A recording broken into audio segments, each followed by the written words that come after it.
Life പദ്ധതിയുടെ പേരിൽ തെറ്റിദ്ധരിക്കപ്പെട്ട വയോധികയ്ക്ക് വീട് നിർമ്മിച്ചു നൽകാൻ ഭാരത് ചാരിറ്റി ഫൗണ്ടേഷൻ കാസർഗോഡ് അടുക്കത്ത് ബയൽക്കോട്ട വളപ്പിൽ സാവിത്രിക്കാണ് ആശ്വാസമായി വീടൊരുങ്ങുന്നത്.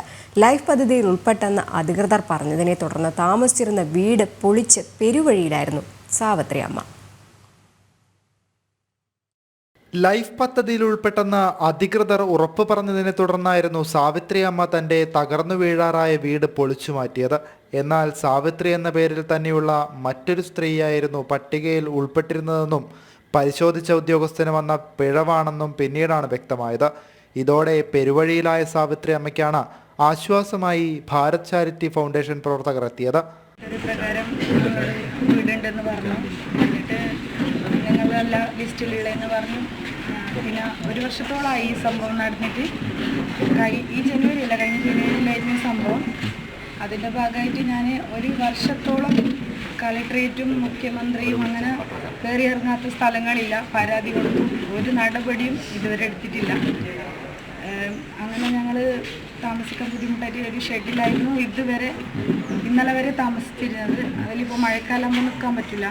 അടുക്കത്ത് ബയൽ ശ്രീ സുബ്രഹ്മണ്യ ഭജന മന്ദിര ഹാളിൽ നടന്ന ചടങ്ങിൽ വീട് വെച്ചു നൽകുന്നതിന്റെ സമ്മതപത്രം ABC foundation president Ganesh Aramanganam കൈമാറി. ട്രസ്റ്റിന്റെ ബഹുമാനപ്പെട്ട ജനറൽ സെക്രട്ടറി ഗണേഷ് മാവിനെ കട്ടി ഞങ്ങൾ മറ്റു ഭാരവാഹികളായിട്ട് സംസാരിച്ചു. അങ്ങനെ അമ്മ ഭാരത് ചാരിറ്റി ഫൗണ്ടേഷൻ നിരവധി ജീവകാരുണ്യം പ്രവർത്തനം ചെയ്യുന്ന പ്രസ്ഥാനമാണ്. അതിൻ്റെ ബാനറിൽ ഞങ്ങൾ ഒരു വീട് കെട്ടിക്കൊടുക്കാമെന്ന് പറഞ്ഞു. 4 ലക്ഷം രൂപയാണ് ലൈഫ് പദ്ധതിയിൽ അവർക്ക് അനുവദിച്ചിരുന്നത്, കിട്ടുമെന്ന് പ്രതീക്ഷിച്ചത്. ഇത് 1 ലക്ഷം കൂട്ടി 5 ലക്ഷം രൂപ നമ്മൾ അനുവദിക്കാൻ തീരുമാനിച്ചു. അതിൻ്റെ സമ്മതപത്രമാണ് ഇവിടെ കൈമാറിയത്.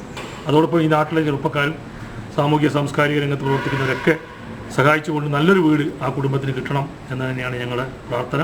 മഹിളാ മോർച്ച ദേശീയ സമിതി അംഗം ML Ashwini, PC Vishwambharan Panicker, N Satheesh, Saleem ചൗക്കി, ഗണേഷ്, ശരണ്യ ഗണേഷ് തുടങ്ങി വിവിധ സാമുദായിക സാംസ്കാരിക സംഘടനാ നേതാക്കൾ പങ്കെടുത്തു.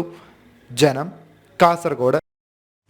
ലൈഫ് പദ്ധതിയിൽ വീട് ലഭിക്കും, ഇന്ന് ലഭിക്കും, നാളെ ലഭിക്കുമെന്ന് പറഞ്ഞ് നിരവധി ആളുകളാണ് ഇങ്ങനെ പറ്റിക്കപ്പെടുന്നത്. എന്തായാലും സാവിത്രി അമ്മയെ ആശ്വാസമായിരിക്കുകയാണ്. എന്തെങ്കിലും ലൈഫ് പദ്ധതിയിൽ ഉൾപ്പെട്ടെന്ന് അധികൃതർ പറഞ്ഞതിനെ തുടർന്ന് സാവിത്രി അമ്മ വീട് പൊളിച്ചു മാറ്റി വഴിയാധാരമായിട്ട് നിൽക്കുന്ന ഈ ഒരു അവസ്ഥയിലാണ് ഇങ്ങനെ ഒരു കൈത്താങ് അവർക്ക് ലഭിക്കുന്നത്. എന്തായാലും ഭാരത് ചാരിറ്റി ഫൗണ്ടേഷന് വളരെയധികം നന്ദിയാണ് ഇതിലൂടെ സാവിത്രി അമ്മ അറിയിക്കുന്നതെന്ന് പറയണം. ഇതുപോലെ നിരവധി ആളുകളാണ് ഈ കൊച്ചു കേരളത്തിൽ ഉള്ളത് എന്ന് തന്നെ വീണ്ടും വീണ്ടും പറയേണ്ടിയിരിക്കുന്നു.